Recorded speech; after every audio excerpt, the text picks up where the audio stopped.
फिर उन्होंने कहा कि जो है हम शादी की तैयारी कर रहे थे, फिर आप कनाडा में थे, आप कनाडा गए थे। अरे वो सब बकवास है, वो झूठ बोल रहे हैं सारे के सारे। इस पूरे का वीडियो बनाया था मैंने, अच्छा। पुलिस वालों को बुलाया था, उनके सामने उस पूरे को रिकॉर्ड किया था मैंने। वहाँ रिकॉर्ड कर लेता हूँ, क्योंकि जब मैं बाद में जब मैं पहुंच जाऊंगा ना, कुछ बन जाऊंगा, तब तुम्हारी बातें सुनाऊंगा कि तुमने मेरे बारे में क्या बोला है। वो बोले जो डिप्रेशन की एक्टिंग करता था, ये तो कुछ नहीं हो रहा है इसको। सब झूठ फूट सारे, रिश्ते विश्ते कुछ नहीं है, नौटंकी। फिर से एक बहुत ही बड़ा मुद्दा स्टार्ट हो गया कि जो हमारे पेरेंट्स होते हैं, हमारे माँ बाप होते हैं, क्या वो सही होते हैं या गलत होते हैं जब वो पेरेंटिंग करते हैं।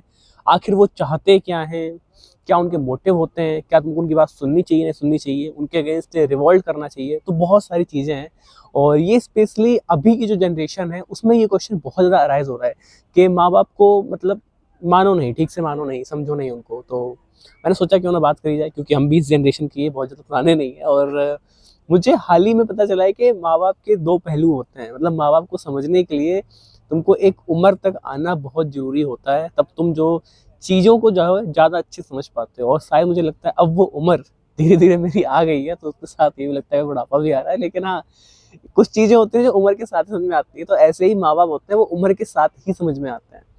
तो इस कंट्रोवर्सी को मतलब जो उठाया था, वो जो हाल ही में आईआईटी बाबा जो वायरल हुए हैं, उन्होंने उठाया। उन्होंने कहा कि भाई उनके पापा बेकार हैं, माता पिता को भगवान मान लो, बहुत बड़ी गलतफहमी है ये। तो उन्होंने काफ़ी कुछ अगेंस्ट बोला माता पिता के, और वो काफ़ी अलग वे में बोला। जब उनसे पूछा गया कि मतलब आपके पापा बहुत दुखी हैं, तो उन्होंने कहा भी उनको और दुखी करूँगा। तो उससे लोग बहुत ट्रिगर हो गए कि भाई ये कैसा संत है, ये ऐसी बात कर रहा है, वैसी बात कर रहा है। तो पहले मैं उसको क्लियर करना चाहता हूँ कि देखो, वो जो इंसान है, ठीक है, जो अभय सिंह है, वो एक अलग अलग है, ठीक है। वो एक अपनी खोज में निकला है, ठीक है। वो खोज जो है, आदमी निकलता है तो जिस टाइम वो खोज में निकलता है उस टाइम उसकी कुछ प्रॉब्लम्स चल रही होती हैं, और वो उन्हीं वजह से परेशान होकर वो खोज में निकलता है, ठीक है। तो या तो वो उसको रिजॉल्व कर लेता है, या तो वो उसको रिजॉल्व नहीं कर पाता है। तो अभी वो खोज की ही एज में चल रहे हैं। मतलब जैसे कि जो उनको परेशानी थी, जो उनको पेरेंटिंग से शिकायत थी, अभी वो उसको समझ नहीं पाए हैं, वो अभी उसकी तलाश में ही हैं और वो दर दर भटक रहे हैं, ठीक है। तो जो उनका जो बयान है, वो अभी इसलिए मैं कहता हूँ मैच्योर नहीं है, और ना ही किसी को ब्लाइंडली फॉलो करना चाहिए। हमारे यहाँ क्या है ना, हमारे यहाँ ये है कि अभी स्पेशली इन सोशल मीडिया की एज में ये है कि अगर किसी ने कोई बयान दे दिया, कोई फेमस हो गया, तो उसको ब्लाइंडली लोग फॉलो करने लगते हैं। क्यों? क्योंकि लोगों के पास और ऑप्शन नहीं है। उन्होंने किताबें पढ़ना छोड़ दिया, उन्होंने लोगों से मिलना छोड़ दिया है, बड़े बुजुर्ग के साथ बैठना छोड़ दिया। तो इसलिए उनके पास ऑप्शंस बहुत ही लिमिटेड हैं। उनके पास जो सुनने की या जो समझने की जो क्षमता है, वो कह लो इतनी लिमिटेड है कि जो उनको सोशल मीडिया पर दिखा दिया जाता है, वो उसको ही सही मान लेते हैं, उसको ही गुरु मान लेते हैं, और फिर उसकी हर कही हुई बात पे एकदम सीधे चलने लगते हैं। तो ये चीज़ जो है ना, ये बड़ी खराब है। मतलब जो हमारा एक्सपोजर है वो बहुत ही लिमिटेड हो जाता है, और बहुत ही गलत जगह एक्सपोजर हो जाता है। तो जैसे कि उन्होंने 10 बातें सही करी, जो अभय सिंह है, उसने एक चीज़ खराब कही। वो खराब उसके लिए सही होगी, लेकिन दूसरे के लिए खराब है, क्योंकि हर किसी का जो एक कहते हैं ना पैटर्न, वो सेम नहीं होता है। हर किसी के पेरेंट्स सेम नहीं होते, पेरेंटिंग सेम नहीं होती। तो इसलिए मैं कहता हूँ कि उसको हटाते हैं। अब बात करते हैं पेरेंटिंग के ऊपर कि आखिर माता पिता क्या होते हैं और क्या चीज़ें हैं सारी चल रही हैं। तो सबसे पहले मैं स्टार्ट करता हूँ, क्योंकि मेरी भी एक जर्नी रही है मेरे मतलब माता पिता के साथ। जैसे उन्होंने पाल पोस के बड़ा किया, तो जो माता पिता के ऊपर जो थॉट्स होते हैं ना तुम्हारे लिए, वो बड़े मतलब बदलते रहते हैं। जैसे रोलर कोस्टर राइड होती है ना, कभी ऐसे जाएंगे, कभी ऐसे जाएंगे, कभी ऐसे जाएंगे, ऐसे।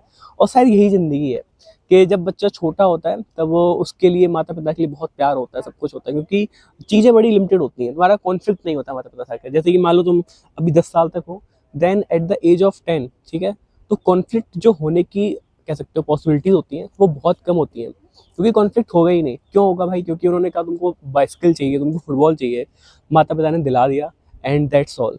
बट फिर तुम बड़े होते हो, ठीक है, तुम टीनेज में आते हो, तुम 10 से लेके 20 की उम्र में आते हो, और फिर उस टाइम पे मेन कॉन्फ्लिक्ट वाला जोन आता है। उस टाइम पे क्या होता है कि तुमको कुछ चीज़ें सही लगेंगी और पेरेंट्स को कुछ चीज़ें खराब लगेंगी। जैसे कि मान लो, एक मतलब एग्जांपल देता हूँ, कि जैसे कि टीनेज के टाइम पे तुमको फ्रीडम चाहिए होती है, तुमको रात को घूमने जाना है, तुम जो अपने से बड़े लोगों को देखते हो कि वो रात में गेड़ियाँ मार रहे हैं, तुमको वो सब बहुत फैसिनेट करती है। बट एट दैट टाइम जो पेरेंट्स रहते हैं, उनको ये चीज़ पता होती है कि चीज़ सही नहीं है, ये चीज़ लॉन्ग टर्म में अगर तुम उसकी आदत पड़ जाओगे तो वो चीज़ बहुत गलत हो जाएगी। बट वही है, तुम कुछ कर नहीं सकते उस चीज़ में। तुम्हारे मतलब जो कॉन्फ्लिक्ट हैं वो बढ़ते रहते हैं। फिर ऐसे ही बढ़ते हैं जब एग्ज़ाम्स वगैरह आते हैं, पेपर्स वगैरह आते हैं, फिर उसमें क्या होता है, उसमें कॉन्फ्लिक्ट बढ़ता है कि पेरेंट्स को एक्सपेक्टेशंस हो जाती है कि फर्स्ट आए बच्चा, ये करे वो करे। लेकिन वो चीज़ ऐसे नहीं चलती है। Things got like little bit of change. तो फिर जो कॉन्फ्लिक्ट है वो तुम्हारा 20 तक रहता है। 20 के बाद फिर क्या होता है कि तुम्हारी एक एज आ जाती है जब तुम स्टेबल होते हो, फिर चीज़ों को फिर तुम एक अलग नज़रिए से देखने लगते हो, ठीक है।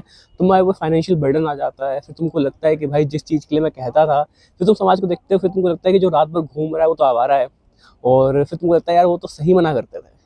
तो ये जो है ना तुमको समझ में आता है कि हाँ सही मना करते थे, वो इम्पैक्ट जो है वो काफ़ी गलत पड़ता है। तब उसके बाद तुम्हारे कॉन्फ्लिक्ट होने जो है वो माता पिता से खत्म हो जाते हैं। जब तुम 20, 21, 22, 23, 24 उसके चले जाते हो, फिर कॉन्फ्लिक्ट खत्म होने लगते हैं, और फिर एक टाइम होता है माता पिता बूढ़े हो जाते हैं, और फिर जो तुम्हारे लिए है उनके लिए प्यार जो है वो और रिस्पेक्ट बढ़ जाती है। तो अब ये एक जर्नी होती है। अब क्या होता है, हर एक इंसान जो है वो इस जर्नी के साथ बढ़ नहीं पाता है। अब मेरी बात ये बहुत ही मतलब समझने वाली है कि जैसे कि ये जो मैंने तुम्हें बताया ना उतार चढ़ाव, कभी कभी ये हो नहीं पाता, और ये दोनों साइड से नहीं हो पाता है। जैसे कभी कभी जो है किसी के माता पिता वो बचपन से ही एक ही लाठी से हाँकते हैं। जैसे कि मान लो बचपन से प्यार है तो वो हमेशा प्यार ही करते रहेंगे, वो कभी गुस्सा करेंगे नहीं, तो बच्चा बिगड़ना को बहुत बिगड़ जाएगा। तो वो चीज़ समझ रहे हो, तो वो चीज़ जो है वो बच्चों को बहुत अलग दिशा में ले जाएगी। ऐसे किसी के पापा इतने स्ट्रिक्ट है कभी उसने प्यार किया ही नहीं, तो वो प्यार के इतना भूखा रह गया कि उसने कोई पापा की इज्जत की ही नहीं। तो वो जो तुम गैप देख रहे हो ना वो बहुत ज़्यादा जो है वो बढ़ता चला जाएगा। तो ये बहुत ज़रूरी है पेरेंटिंग में, उतार और चढ़ाव, कि कब तुमको प्यार करना है, कब तुमको डांटना है, किस फेज में क्या करना है, कि बच्चा जो है वो थोड़ा सा बीच में रहे। क्योंकि बच्चा कभी बीच में सा फेज आता है रिवॉल्ट वाला, वो बड़ा खतरनाक होता है, और उसी में सारी चीज़ें होती हैं। और मेनली जो मुझे लगता है जो अभय सिंह का जो केस हुआ था उसमें भी यही था कि वो रिवॉल्ट के फेस में था, उसने बहुत सारे रिवॉल्ट करे माता पिता के अगेंस्ट, और उस टाइम उनके पापा जो है वो ज़्यादा स्ट्रिक्ट थे समाज के दबाव को लेकर, सारी चीज़ों को लेकर। तो वो कभी समझने का जो जो टाइम आने वाला था वो टाइम आया ही नहीं, और उसके पहले जो है उसने घर छोड़ दिया। और इसलिए जो है वो नफरत जो है वो इतनी ज़्यादा है, क्योंकि कभी जो प्यार का जो मौका था वो कभी मिला ही नहीं, जो दोबारा बैठ के पापा को समझने का मौका था वो कभी मिला ही नहीं। तो बात कर रहे हैं पापा की। अब बात ऐसी होती है कि सबके पापा जो पापा होते हैं वो थोड़े से अलग होते हैं। जो मेजरली मतलब लड़कों को जो गुस्सा आता है वो पापा के लिए के ही आता है, और उसका मैंने रीज़न बताया। क्योंकि जब उतार चढ़ाव होता है, जब रिवॉल्ट होता है, तो रिवॉल्ट तुम्हारा सबसे ज़्यादा पापा से ही होता है, मम्मी से रिवॉल्ट बहुत कम होता है, ठीक है। तो इसलिए जो है पापा के लिए नफरत जो है वो बहुत ज़्यादा बढ़ जाती है, और यही एक रीज़न है कि पापा को हमेशा बैड लाइट में दिखाते हैं। और बहुत लोग कहते हैं वो पेरेंटिंग का मतलब करनी नहीं आती, वो स्ट्रिक्ट है, वो मारते हैं, उन्हें कुछ मतलब नहीं होता, लेकिन वो बहुत ही गलत चीज़ है। वो इसलिए रिवॉल्ट करते हैं, मतलब तुमको रिवॉल्ट तुमसे जुड़ते हैं या समझते हैं क्योंकि वो उस फेज से निकले होते हैं। देखो हमारी चाहे इतनी पीढ़ियाँ जो हैं आ जाएँ, चाहे इतने हम लोग चाहे इतने डेवलप हो जाएँ, लेकिन कुछ चीज़ें होती हैं जो लड़का लड़के को ही समझ सकता है, ठीक है। और वो चीज़ जो है वो पापा बहुत जल्दी भांप लेते हैं कि कौन किस दिशा में जा रहा है, कौन कब क्या सही काम कर रहा है, कौन का क्या गलत काम कर रहा है। वो चीज़ कभी माँ नहीं समझ पाएगी। तो इसलिए जो रिवॉल्ट है वो पापा से ज़्यादा होता है, क्योंकि पापा जितके भी मतलब मैं एज वो नहीं बोल रहा हूँ कि भाई कि मम्मी ये लोग समझती नहीं है, उनको बाहर की नॉलेज नहीं होती, इतना नहीं होती है, लेकिन ये बात सच है कि पापा लोगों को ज़्यादा नॉलेज होती है। उनको मतलब तुम तो वो बाहर ज़्यादा बैठते हैं, उठना बैठना ज़्यादा होता है। वो सारी चीज़ तुम देखो सोसाइटी में आज भी हमारे जो है मतलब मेल डोमिनेटेड सोसाइटी है, तो तुम कह सकते हो उसका प्रभाव रहता है कि जो फादर फिगर्स होते हैं उनको एक्सपोजर बहुत ज़्यादा मिलता है, वो ज़्यादा चीज़ों को देखते हैं, समझते हैं, तो इसलिए कहीं ना कहीं वो ज़्यादा तुमको पाबंदी लगाने की कोशिश करते हैं। और एक बात बहुत इंपॉर्टेंट है, जो तुम्हारे फादर होते हैं, ठीक है, पापा होते हैं, तो उनका एक बड़ा अहम रोल होता है, और वो अहम रोल होता है कि वो तुमको क्या से ढांचे में ढाल रहे हैं। अब ना जो पापा जो होते हैं वो ढांचे में ढालते हैं एक बच्चे को। जैसे कि तुमको बताता हूँ, जैसे कि अगर तुम्हारे किसी के घर में पापा हैं, ठीक है, और अगर उनको किताब पढ़ने का शौक है, ठीक है, तो वो जो किताब है वो ढांचा बनेगा तुम्हारे लिए भी। क्योंकि जब तुम बड़े होगे तब तुमको भले ही शौक हो ना हो, लेकिन उस किताब की इज्जत करना, उसे कैसे उठाना है, कैसे रखना है, ये जो है ये चीज़ें चलती रहेंगी। और ये काफ़ी मतलब बहुत ही मतलब कह सकते हो नॉर्मल चीज़ है, लेकिन ये होती है। अगर जैसे कि मान लो किसी के पापा किसान है, तो बच्चा किसानी करे या ना करे, लेकिन वो उस ढांचे में ढल जाता है अपने आप ही। तो ये बहुत इंपॉर्टेंट होता है कि तुमको अपने पापा से अपने विरासत में क्या मिली है, ठीक है। अब जैसे कि जब मतलब मैं अपने से रिलेट कर पाऊंगा, जब मैं छोटा था तो मेरे पापा को पढ़ाई का बहुत शौक था, उनके पास बहुत किताबें थी, तो उन्होंने हमेशा किताबों की इज्जत करी है, ठीक है। उनको धर्म से बड़ा लगाव था, धर्म ग्रंथ से बड़ा लगाव था, ठीक है। वो बैठ के ऐसी बातें करते थे तो तुम उनको देखते थे, उनके दोस्त आ रहे हैं वो भी ऐसी ही बातें कर रहे हैं, तो तुम उस जब माहौल में डेवलप होते हो तो तुमको लगता है कि जब तुम बड़े होगे तो तुम्हारे भी दोस्त ऐसे ही बने, वो भी ऐसे ही ज्ञानी हो, तुम भी ज्ञान की बातें करो।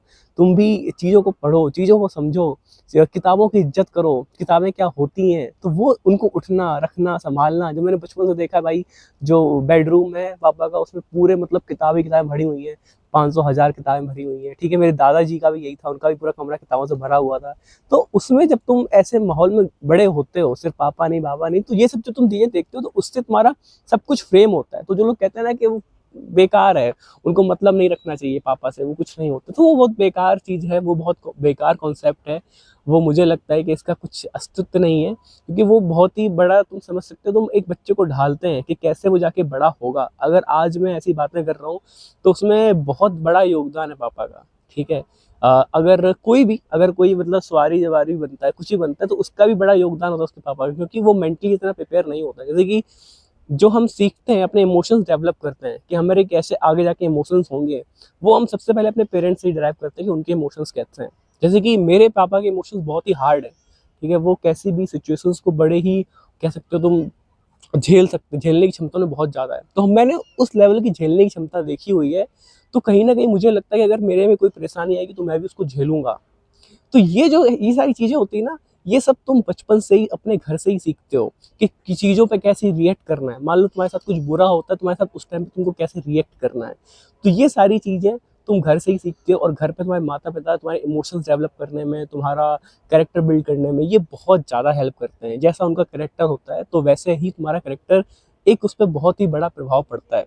तो एट लास्ट में मैं यही कहना चाहूँगा, तो हमारे यहाँ जो अंधभक्ति की जो परंपरा चली हुई है कि कोई आया, उसने अगर चंदन लगा रखा है, मतलब लगा रखा है भाई, कुछ भी बोल दिया तो उसको बाबा मान लो, संत मान लो, जबकि वो खुद ही नहीं चाहता है कि वो संत के नाम तो जाना जाए, बाबा के नाम तो जाना जाए। उसका बस एक प्रोस्पेक्टिव था, उसने दिया, बात खत्म। तो बस वही चीज़ थी। अभी वो खुद ही खोज में है, वो खुद ही बातें कर रहे हैं, वो खुद ही समझ रहे हैं चीज़ों को, काफ़ी साइंटिफिकली समझ